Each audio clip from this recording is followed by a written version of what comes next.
Hello, everyone. Welcome back to the Practical Theism podcast, where faith and culture collide. My name is Josh Smith, and I'm back on here with Father Leo Patalinghug, and we had a great time on episode 1 talking about his ministry, Plating Grace. So I'm just going to cut to the chase. Welcome back to the show, Father Leo. Great to be back. Thank you. It's so good to have you here.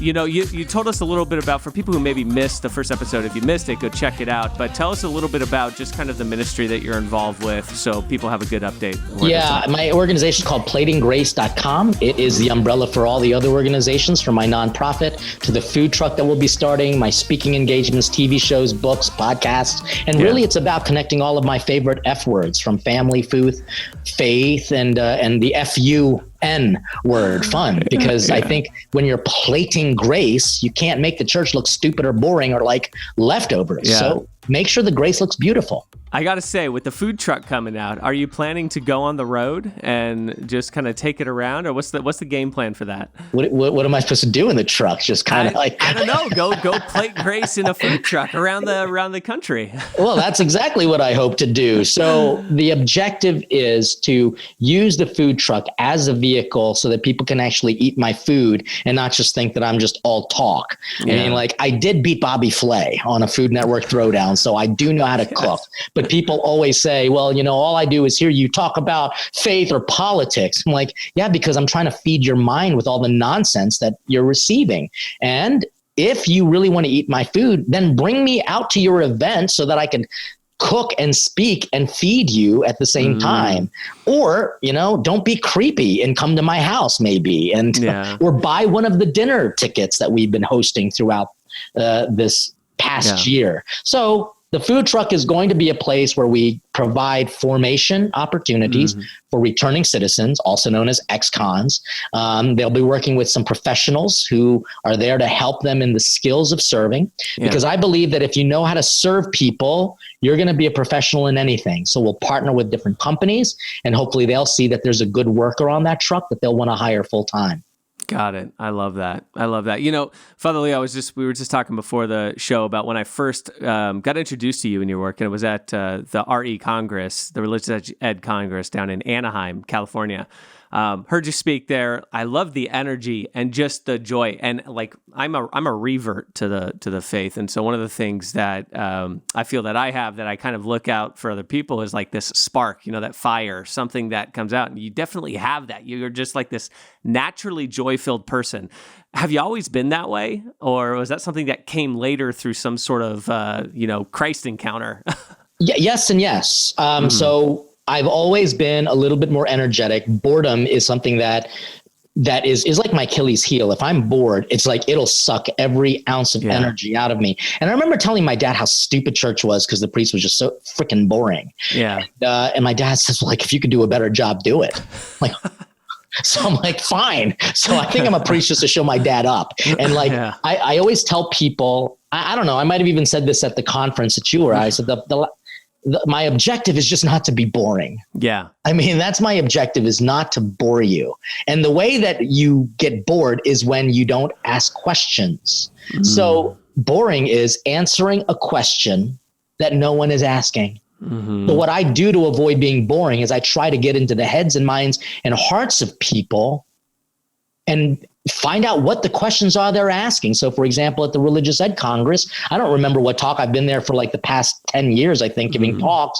And it's always different topics. But like, for example, if I was doing marriage, I would say, what does a celibate have to teach us about marriage? And so I make fun of that. And the first thing I say is, I know I didn't want to get married. So I've got to get into your head and find out what you're asking, so that I can avoid being boring. I love that. You mentioned, you have an intro video kind of introducing you on the Plating Grace website, that you are that way because you're not afraid to be who you are. When did that realization come about, where you were so confident in yourself, how you were made to be, and everything God blessed you with? That's a really good question. And I'll be honest with you, I don't know, because it's still a coming of age, because believe it or not, I'm incredibly introverted in many ways. I don't really like being around a lot of people, but I'll do it, especially since I know it's part of my mission and call. Yeah. But as far as that's concerned, I think it had to do with really my encounter in Christ and how if Christ can accept me for who I am with all my foibles, weakness, vices, and lack of virtue, then I've got to be able to accept that too and not be happy with it, but work on it. Yeah. In our weakness, that's when we're strong, because if we could actually bring these weaknesses to God, then we're not afraid of it. We could actually say, I don't want this cancer in my life. So I have to be courageous enough to present it to the doctor who's going to take me to radiation. It's going to hurt like heaven. But the fact is, I've got to do that. So it's really an encounter with Christ. And also, I think in meeting saints. Also, I mean, I've met saints. I've literally met Mother Teresa of Calcutta. I've met St. John Paul II. And so I've met these holy people who teach us not how to be afraid, even of ourselves. Yeah. I think, the saints is such a good one because these are people who have, in their own way, knew who they were, confident who they were, and then they went and made an impact in the world because of that realization. And so that's just inspiring to be around people like that, because it is. Like, man, that just there's something, there is a way, there's a path.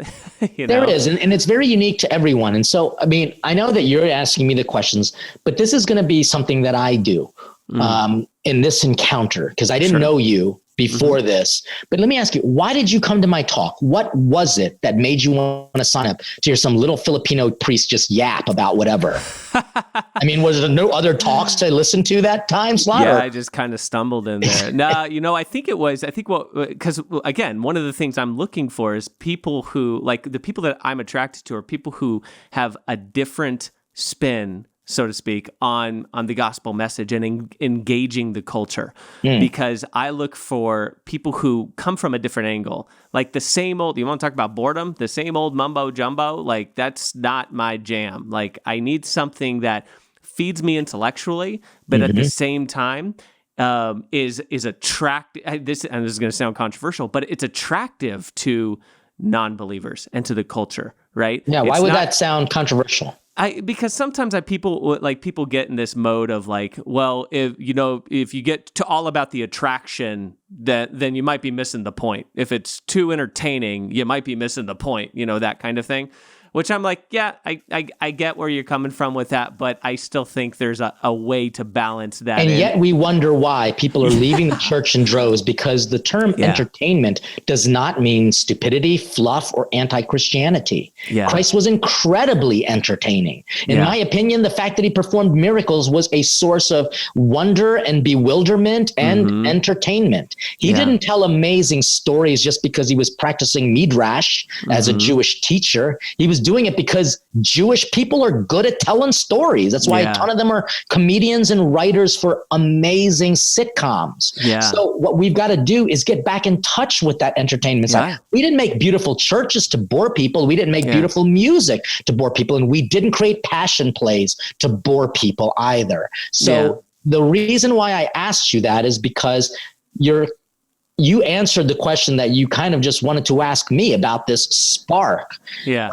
You just want to ask questions. What am I looking for? And if you want to be settled with, refried beans all day, you go right ahead. But you know what I'm going to do? I'm going to add bacon to that. And I'm going to add an arugula salad. And then I'm going to even add a little aioli mayonnaise on top of that just to make it a little bit different so that you're not being bored. Yeah, and it cleanses the palate. One of the things that I've encountered, and this is the beauty of, in my opinion, the Christian message and the faith as a whole, is it's amazing to me how much God really knows his creator, because I start looking at all these crossovers between even secular writers sometimes get it right, even though they don't associate it with, you look at all the self-help books and that, billion-dollar industry.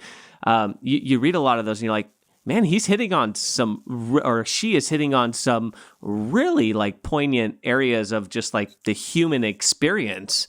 And then you start looking, wait, hold on, the church talks about this and they actually address it. And so it's like, there's such a crossover, and what I have found is obviously faith is not rabidly opposed to the human existence. And in fact, it actually elevates the human existence and provides the flourishing that you get when you're attentive to it and you're not ignoring it, right? The church is everywhere. You can't deny it. And those people who are very secular, they know a little bit about the Catholic Church's teaching because we have been there. And the reason why things are so screwed up now is because the church, and you can hear, if you listen to the first episode, I'm critical of the church because we're not perfect. And please stop acting like we are. Yep. Secondly, we've abandoned Hollywood. We've abandoned the music industry. And so the reason why things are screwed up there is because Hollywood lost an L, the Lord. And therefore it should be holy wood, but we abandoned it. At one point, the church was very invested in the arts and entertainment. And now all we do is just kind of lock up our faith in academia. Because if you're smart and if you know Latin, which I do to a degree, that doesn't make you effective. I mean, so we got to realize that if things are messed up, it's partly our fault. And so I am trying to get Jesus back into that kitchen by making sure that my movement is about connecting food and faith. So whenever I go into a restaurant and I'm actually in the kitchen with the chefs, they're like, oh, you got to watch out. Father Leo's in here, watch the F word. And I'll be like, shut the faith up. And they'll just start laughing, and then we just become normal again. And then they realize that Saint Teresa of Avila, mystic doctor of the church, she said it right. She said, if you want to find God, look for God amidst the pots and the pans. Yeah, I love that. I love that. You mentioned degrees here, and I gotta bring it up. And you have such an eclectic background. If I'm not mistaken, 3rd degree black belts in some different martial arts. Is that two martial arts? I have 2 3rd degree black belts. Incredible. You have an international cooking show. What martial arts, by the way? Taekwondo, which is the Korean art of hand-feet method, basically Teenage Mutant Ninja Turtle stuff. And then the other is arnis, which is Filipino full contact stick and knife fighting. That's awesome. And you have your own podcast called Shoot the Shiitake. Yep. I got to ask, with all that eclectic array of things that you have going on, where did the call to the priesthood come into all that? Oh, I mean, it's the priesthood doesn't call you out of yourself. It calls you into the Lord, who was actually a part of you when you were breakdancing, when I was doing martial arts, when I was cooking. So when I was ordained, I remember kneeling there and just saying, God, I give you everything. Take it. You take everything. Take everything. And he goes like, what am I going to do with it? Literally. It's almost like as if I heard Jesus say to me, he's like, I don't want it. I gave it to you. Yeah. For a reason. Do something with it. And so, the priesthood really was a result of pilgrimages that I took, that somebody paid for so that I could actually get out of my backside. Because if I only thought church was what I experienced for 1 hour or 45 minutes on a Sunday, then boy, church does suck. I mean, if that's what you experience and that's what you think church is, then you guys need to get out and see that the world's greatest places for travel are because they're Catholic. So you're welcome. So for you and your listeners, I think you just need to come with me on a pilgrimage. Yeah. Bring a bunch of your followers. You bring 10, I will pay you to come with me on a pilgrimage. You could do amazing shows from there. It'll blow your listeners' minds. And that's really what it was for me, was that my conscience was pricked. Yeah. Because I thought I knew everything about the church, and I started to realize, oh my gosh, there are amazing things that the church has done. We just don't know anything about it. So my job is to get people out of their pews and into the world where God sent his disciples to proclaim the good news. I love that. Clearly the gospel message made an impact on your life in a pretty radical way, obviously leading to getting into the priesthood. Let's get real pointed. Just describe for me, what is the gospel message for listeners who might be stumbling on this podcast just because they wanted to hear a Catholic priest speak here? What's the gospel message, and how did it move you to respond in the way that you did? The gospel message is literally food for the soul. If you think about it, if you could choose any kind of God you wanted, what kind of God would you choose? I mean, because if you were to take a look at all of world religion history, there's only one God that makes sense. And that's the God who became Jesus so that he can be close to us, the one who forgave sinners, the one who fed people, the one who encouraged those who were weak, the one who was willing to suffer for you, the one who gives you the good news. And so it literally is food for the soul. And if you look at the scriptures, it's replete with food images. I mean, the fact that his first miracle was at a wedding feast where he made water into wine. His second miracle, multiplying loaves and fish, talking about the kingdom of heaven as what? A banquet, like a mustard seed. And so you think about the way Jesus became food. He was born in Bethlehem, which in Aramaic means house of bread. And in Arabic, it means house of meat. What? Bread, meat, and placed where? In a manger, a word from Latin manducare, where the Italians get mangiare, which means to eat. It's food for the soul, because we have eaten lies. And the more you can digest this message in your mind and in your body and in your actions, the more you become food for others. And that word is kumpanis, companion. You are with bread. You break bread with others. You become a companion for people who are hungry too. Yeah. And there's such a joy and a peace. I think that's the one of the byproducts, I guess, of the Christian walk is the peace of Christ that kind of comes in over your soul, and a joy. There's a joy to the gospel, a joy that there's been forgiveness of sins, and the joy that God came down, and the whole message is replete with that too. But yet, the church is so often criticized. And quite honestly, I see it in the pews all the time, so often criticized that Catholics are just not joyful. And so often we see believers leave the Catholic Church, go to other non-Catholic organizations, things where they feel more fed potentially in different ways, whether it's the style of preaching or the music that's being played. Do you think some Catholics are missing that joy that's supposed to come with the good news? Why or why not? Yeah, I think, yes, for sure. In the same way, people who espouse to be so hip and cool and they're the pop culture people, some of them are the most miserable people in the world, and yet they fake it. But at the heart of Christianity also is the understanding to integrate that we're not supposed to be perfectly joyful on earth. We're supposed to have the peace of Christ in our hearts, but this world ain't heaven. Heaven is where we experience the true joy. But what we have to provide for other people are the other theological virtues of faith, hope, and love, which look like joy. So, just because you're smiling doesn't mean you're in a good mood. And Mother Teresa, who I met, taught me that the definition of joy is Joy, Jesus, others, you, in that order. And so let's make sure that we don't just make our faith about how we feel that day. Because today I woke up, I was on a pretty crappy mood, literally in an incredibly crappy mood, just because of the stuff that I'm seeing that's coming out of governments proposing to be Catholic. You got to be out of your mind. And so I was walking, just as a little exercise. Don't judge me. I need more of it. But I was walking and I saw a homeless man. And this is the God's honest truth, Josh. I saw him and he was facing the sun and he had his hands like this. And he was smiling at the sun. Now, granted, he might be completely off his rocker, but he was looking to the east with a smile on his face because it was cold, but he was getting warmed. You could tell he was out there homeless. He was getting warmed. And so he just relished that moment of warmth in the sun and had his hands in a folding prayer. And I just was so humbled. So humbled. I literally wanted to just stop and talk with him and learn from him, but he was busy praying. And besides, I had to get on this show, so I had to hurry it back. Could only walk for so long. So I'm going to bring up our current Pope Francis in his Evangelii Gaudium. He says this. He says, I invite all Christians everywhere at this very moment to a renewed personal encounter with Jesus Christ, or at least an openness to letting him encounter them. I ask all of you to do this unfailingly each day. No one should think that this invitation is not meant for him or her, since no one is excluded from the joy brought from the Lord. The Lord does not disappoint to those who take this risk. Whenever we take a step towards Jesus, we come to realize that he is already there waiting for us with open arms.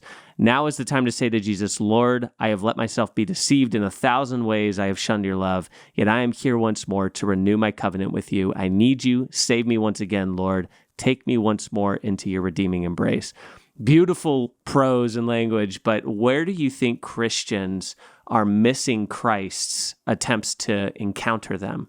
They're not paying attention to him outside of those obvious religious experiences. And they're not even paying attention to him in those very explicit religious experiences. Yeah. People go to church because they do it out of duty and obligation, but they don't really know what they're doing. When was the last time they even picked up a book on what the liturgy means? Yeah. I mean, why don't you write your own damn homily and see how that goes? Because the word homily literally means familiar conversation. It's not limited to priests. You're supposed to write homilies too. Go ahead, write your own. See how you do. You probably suck as bad as your parish priest does, you know, which means you've got to practice your faith. So people aren't practicing their faith in church. So when they walk out, they don't know what to do.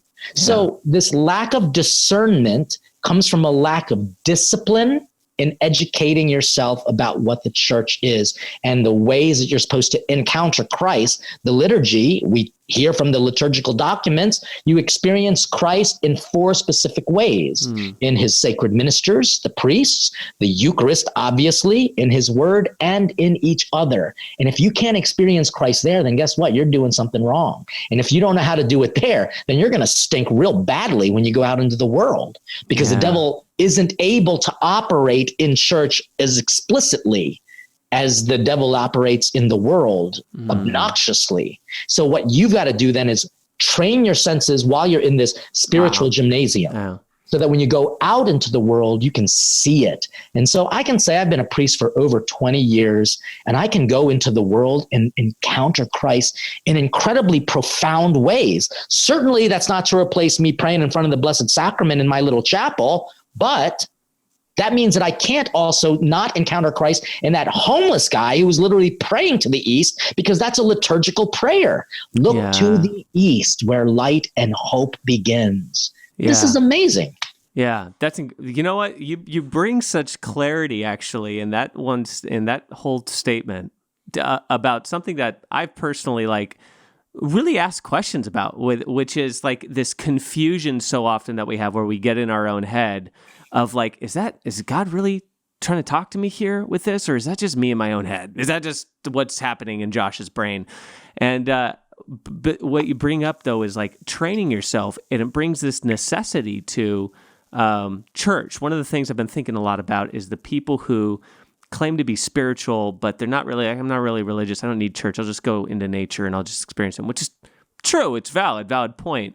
But I've been trying to think, okay, how do you articulate the necessity of congregating in a church building, obviously for the Eucharist, but what would you say to that? I just got to ask you that question. Like, what is the necessity of going to church for somebody who might say, well, I'm spiritual, I just don't need that church thing? So I actually did a whole entire conference with over 10, 15 speakers called Questioning Faith, Questioning Church. And what we did was we systematically outlined at least 10 topics as to people's objections for why they are leaving the church, or they consider themselves non-affiliated.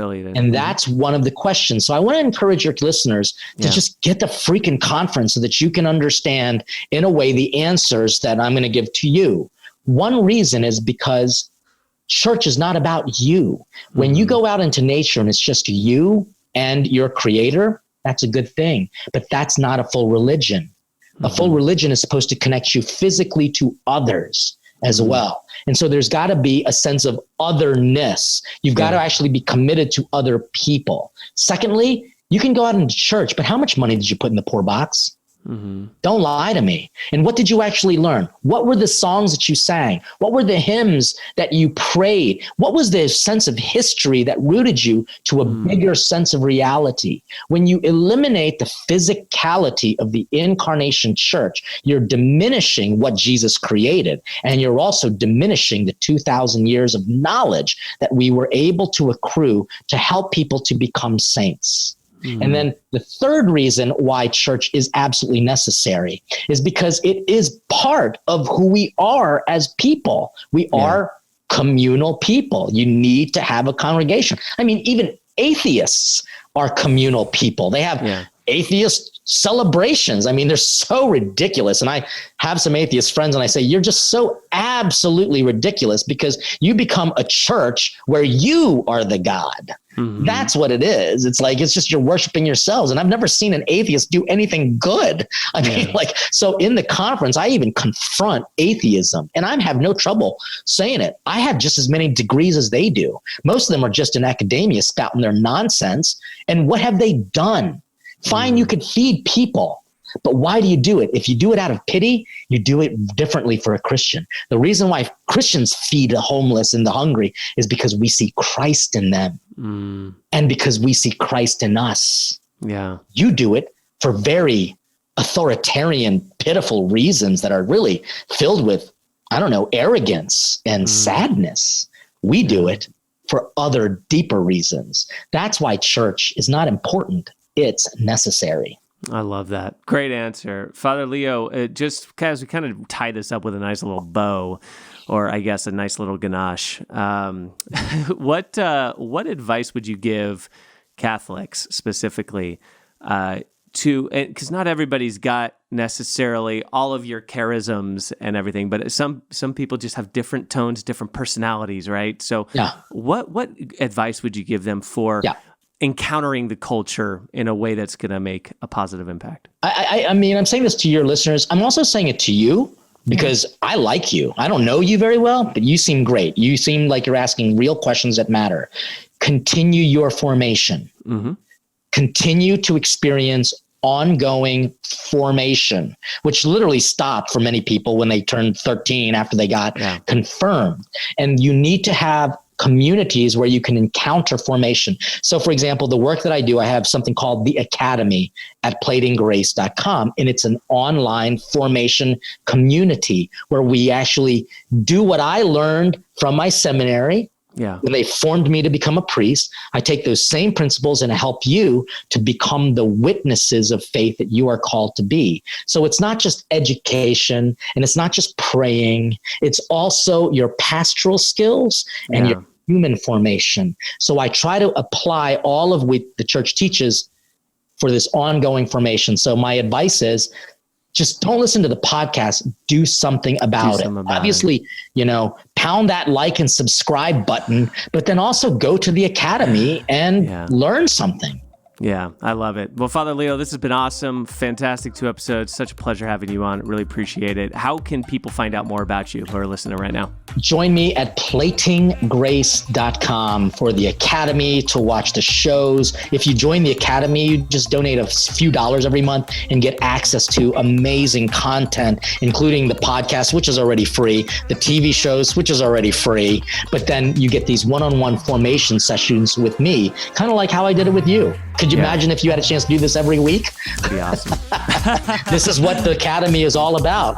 This is great. Father Leo, thanks so much. Really appreciate your time and your ministry. God bless. And for everybody listening, definitely hit that like button and pound that subscribe button like you mean it so you can continue to get more of this awesome content, pumping out bi-weekly episodes of the Practical Theism podcast. If you're on iTunes, leave a review. Helps the algorithms get this in front of even more people. And until next time, we'll talk to you soon.